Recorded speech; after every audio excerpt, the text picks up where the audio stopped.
मैं एक अमीर अरब महिला के घर नौकरी के लिए गया तो उसकी सुंदरता देखकर मेरी आंखें फटी की फटी रह गईं। उसने बहुत बोल्ड कपड़े पहने हुए थे। वह मुझसे कहने लगी, मुझे तुम जैसा ही ताकतवर आदमी चाहिए। मैं तुमसे घर के कामों के साथ साथ पर्सनल काम भी लेना चाहती हूँ। वह मुझे बड़ी बेबाक नजरों से देख रही थी। मैंने फौरन हाँ कर दी।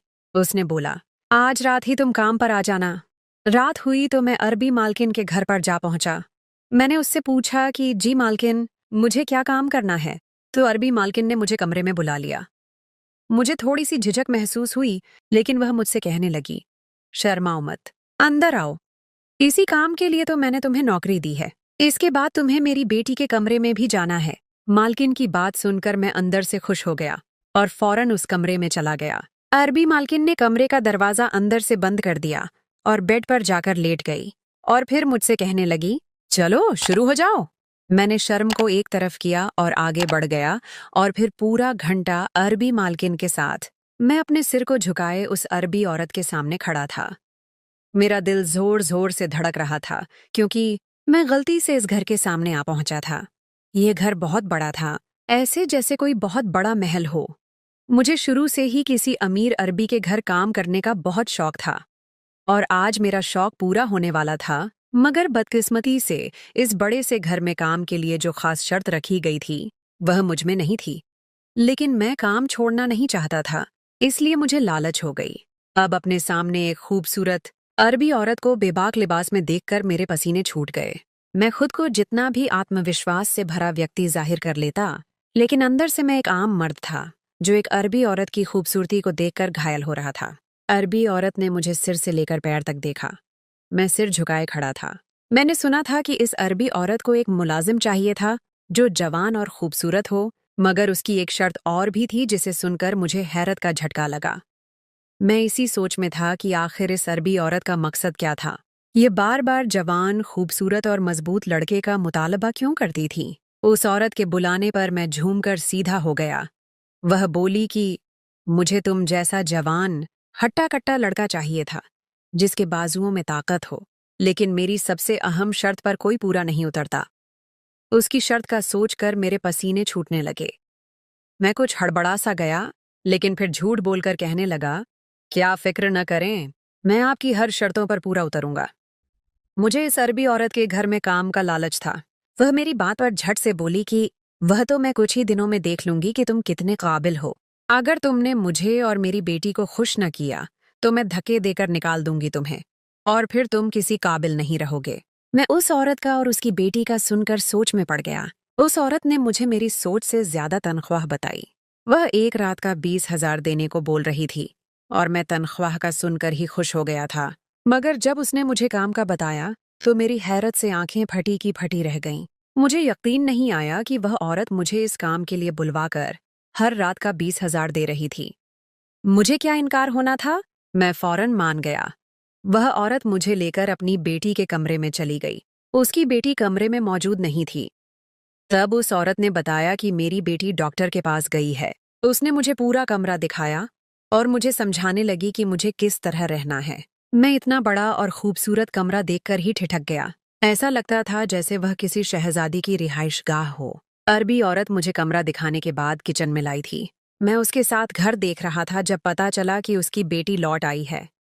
मैंने जिज्ञासा के हाथों मजबूर होकर देखना चाहा, मगर वह कब कमरे में पहुंची मुझे खबर ही न हुई। मैं हैरान हो रहा था कि जिस लड़की के लिए मुझे काम पर रखा गया था वह मेरे सामने आने से क्यों कतरा रही थी। तब मुझे अंदाजा नहीं हुआ था कि उसके सामने न आने की क्या वजह थी। रात होते ही उस औरत ने मुझे अपनी बेटी के कमरे में भेज दिया। मैं थोड़ा सा घबराया हुआ था। इसके साथ ही मैं कमरे में दाखिल हुआ। काम की बात और मुलाकात के दौरान सिर्फ वह अरबी औरत ही मेरे सामने रही थी। अभी तक मैंने उसकी बेटी को नहीं देखा था और मुझे कुछ शकत रहा था कि वह लड़की इतनी छुपी हुई क्यों है। मुझे लगा कि शायद वह लड़की बहुत मगरूर है और मुझे इस काबिल भी नहीं समझा था कि आकर मुझे देखती, या फिर मुझे खौफ था कि वह लड़की बदसूरत इतनी थी कि वह किसी के सामने आना पसंद नहीं करती थी। मैं इन्हीं सोचों में गुम कमरे में दाखिल हुआ और सामने देखा तो मेरे होश उड़ गए। एक पल के लिए मैं सब कुछ भूल गया और फटी हुई आंखों से उस लड़की को देखने लगा। वह लड़की मेरे तसव्वुर से बढ़कर कहीं हसीन थी। उसकी रंगत बहुत खूबसूरत थी। उसने निहायत बेहूदा और नामुकम्मल सा लिबास पहना हुआ था, जिसमें उसका खूबसूरत जिस्म नुमायां हो रहा था। वह बेड पर लेटी हुई मोबाइल इस्तेमाल कर रही थी। उसकी तवज्जो मेरी तरफ नहीं थी और मेरे लिए उस हसीन नाजुक से जिस्म पर से नजरें उठाना मुश्किल हो गया। उसी वक्त उसने मोबाइल रखकर दरवाजे की तरफ देखा तो मैंने हड़बड़ाकर तेजी से नजरें झुकाईं। मेरा अच्छा खासा आत्मविश्वास डांवाडोल हो गया था। मुझे अंदाजा हो गया था कि मेरे लिए यह काम मुश्किल होने वाला है। जब उस अरबी औरत ने मुझे बेटी के कमरे में रात गुजारने को बोला तो मैं इस काम को सिर्फ काम के तौर पर ले रहा था और सोच लिया था कि अपने जज्बात को बिल्कुल अपने काम में शामिल नहीं करूंगा। मगर अब इस कम उम्र हसीन लड़की का लापरवाह हुस्न देखकर मेरे लिए इस कमरे में खड़ा होना मुश्किल हो गया था। मैं अगर मजीद वहां रुकता तो गुनाह कर बैठता। उस लड़की ने मुझे सोचों में गुम करके अपनी तरफ बुलाया तो मैं कदम बढ़ाकर बेड के करीब पहुंचा, मगर शर्म से मेरी नजरें झुक रही थीं। मैं अपनी कैफियत से घबरा गया। मैं एक आम सा मर्द था। मेरा दिल उकसा रहा था कि मैं इस हसीन लड़की को जी भरकर देखूं, मगर मुझे खौफ था कि मैं अपने जज्बात पर काबू नहीं रख पाऊंगा। वह लड़की बात कर रही थी मगर मैं समझ नहीं पा रहा था। अचानक उस लड़की ने मेरा हाथ पकड़कर मुझे बुलाया और गुस्से से बोली कि वहां क्यों खड़े हो? जिस काम के लिए आए हो वह काम करो। वह खिसक कर मेरे करीब होते हुए जो काम बोली, वह सुनकर मेरे होश उड़ गए। वह लड़की तो मेरे लिए इम्तिहान बन रही थी। अगर मैं उसके जिस्म को हाथ लगाता तो फिर मेरे लिए खुद पर काबू करना मुश्किल हो जाता। लेकिन वह लड़की मुझे बार बार अपने करीब बुला रही थी।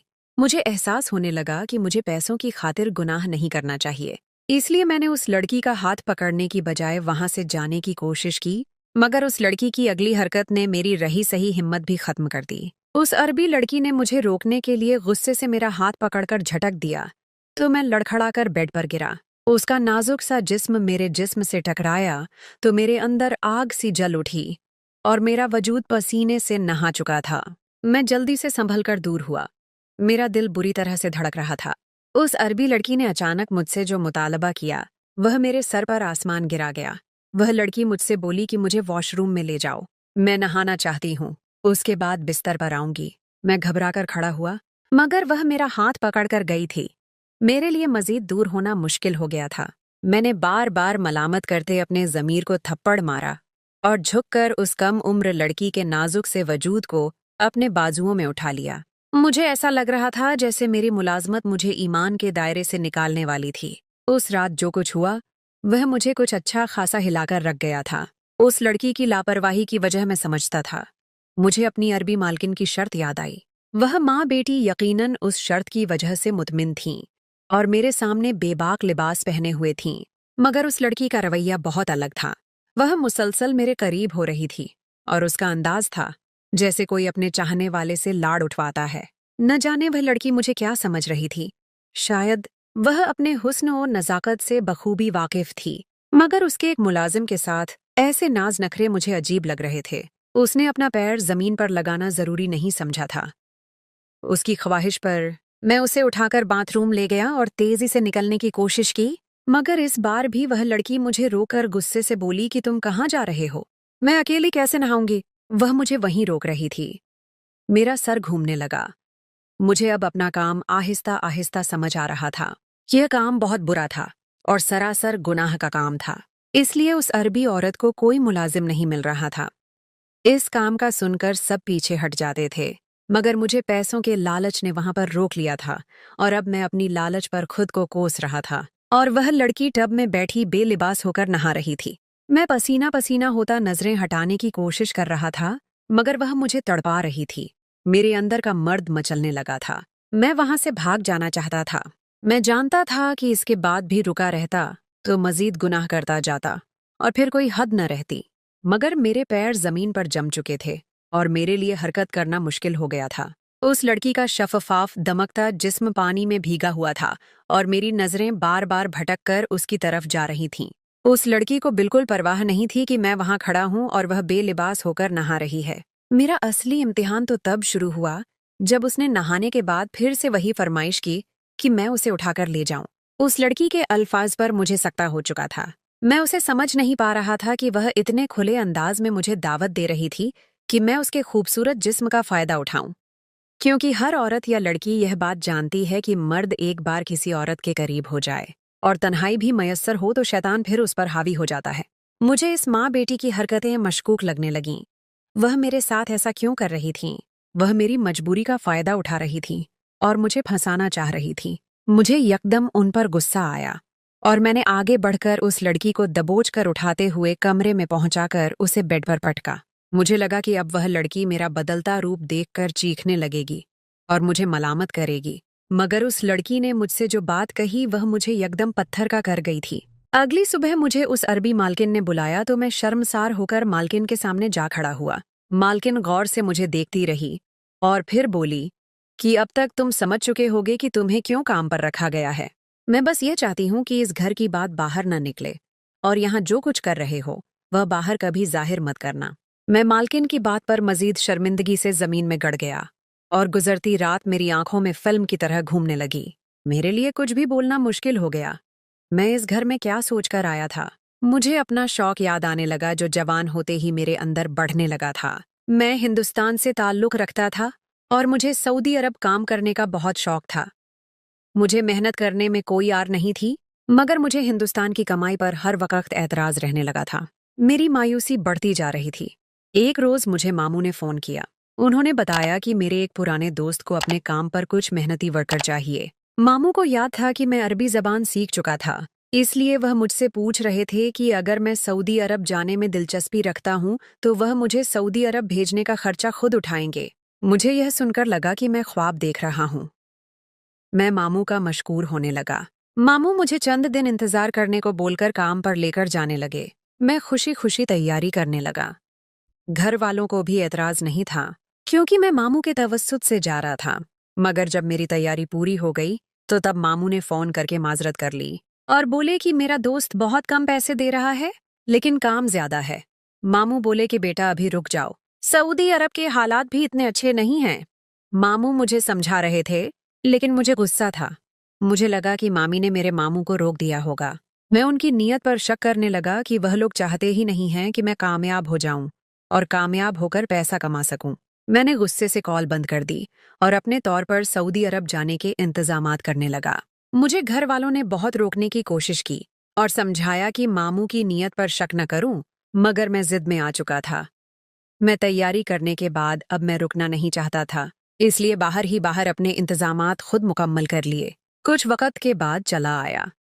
मैंने इस ख्वाहिश और शौक के लिए अपने माँ बाप को भी नाराज किया था और मामू को भी मायूस किया था, मगर मुझे किसी की परवाह नहीं थी।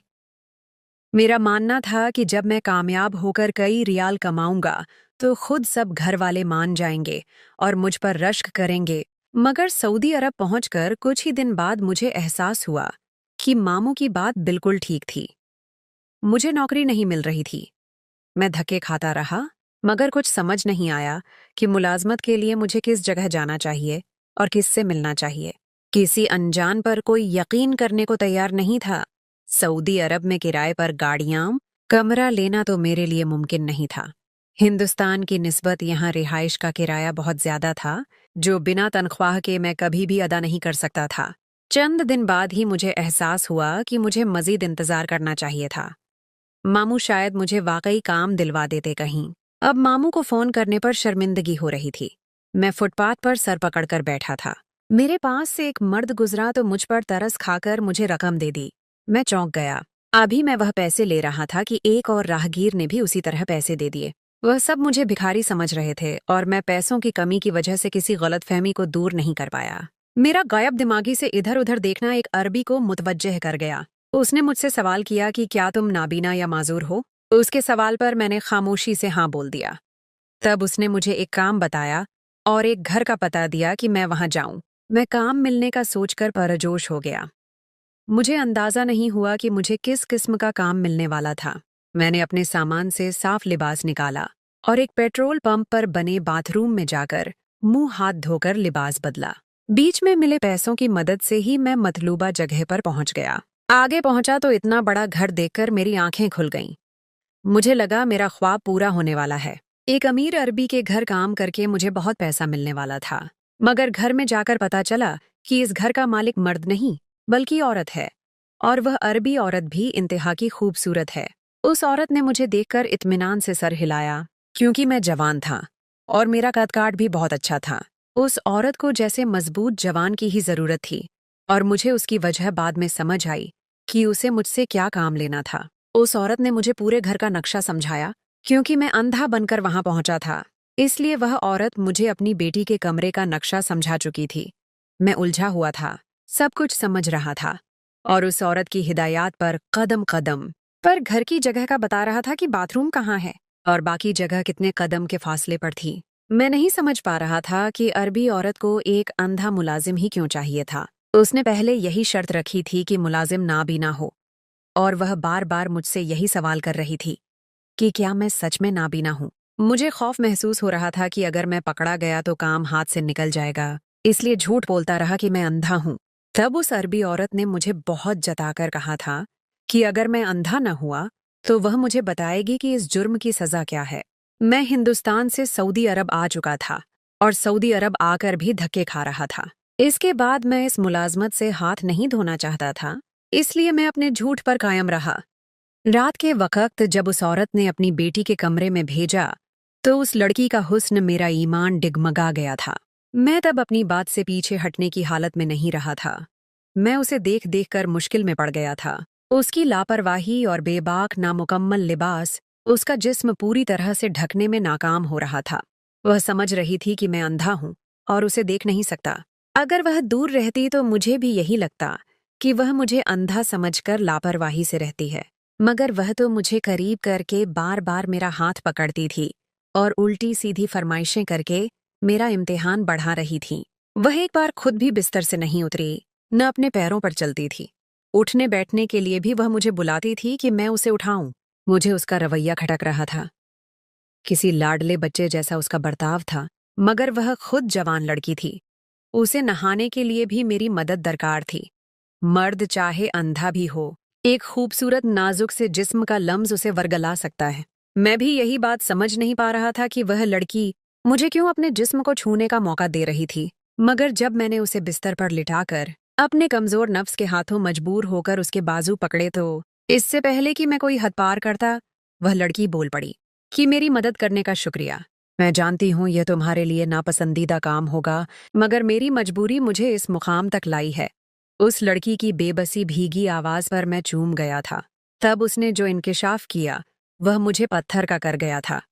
वह इतनी और मासूम सी लड़की माजूर थी। उसकी रीढ़ की हड्डी का इतना मसला था कि वह अपने सहारे उठ बैठ भी नहीं सकती थी और वह इसीलिए मेरा सहारा मांगती थी और इसीलिए एक अंधे मुलाजिम को उसके लिए रखा गया था।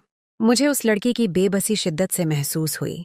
मैं जल्दी से पीछे हो गया और सर झुकाकर एक तरफ रुक गया। वह चादर ओढ़कर लेट गई और मैं पूरी रात सो नहीं पाया। जब मालकिन ने बताया तो मेरी आंखें नींद की कमी से खुश्क हो रही थीं। मालकिन जब अपनी बेटी की माजूरी छुपाने की दरख्वास्त की तो मैं शर्मिंदा हो गया और बेसाख्ता उससे कहा कि उसे ऐसे काम के लिए किसी औरत को रखना चाहिए। वह औरत बोली कि पहले एक औरत ही थी, मगर उस औरत ने एक दिन उसकी बेटी को गिरा दिया था, जिसकी वजह से उसकी बेटी का मसला बढ़ गया था और इलाज करवाना पड़ा। अब वह इसीलिए एक मजबूत मर्द चाहती थी, क्योंकि डॉक्टर्स बहुत एहतियात का कहते थे, वरना वह लड़की मजीद माजूरी का शिकार होकर बिस्तर पर पड़ी रह जाती। वह औरत दरख्वास्त कर रही थी कि उसकी बेटी का मैं ख्याल रखूं और उसे नुकसान न पहुंचाऊं। वह बहुत मजबूर हो रही थी और उस रोज मैंने उससे वादा कर लिया था कि आज मुझे उस लड़की का ख्याल रखते हुए 1 साल हो चुका है। मैं अंधा बनकर इस घर में रहता हूँ और उस लड़की को बहुत चाहत से संभालता हूँ। मैंने दोबारा खुद पर शैतान को हावी नहीं होने दिया। तो दोस्तों, कैसी थी आज की हमारी ये कहानी?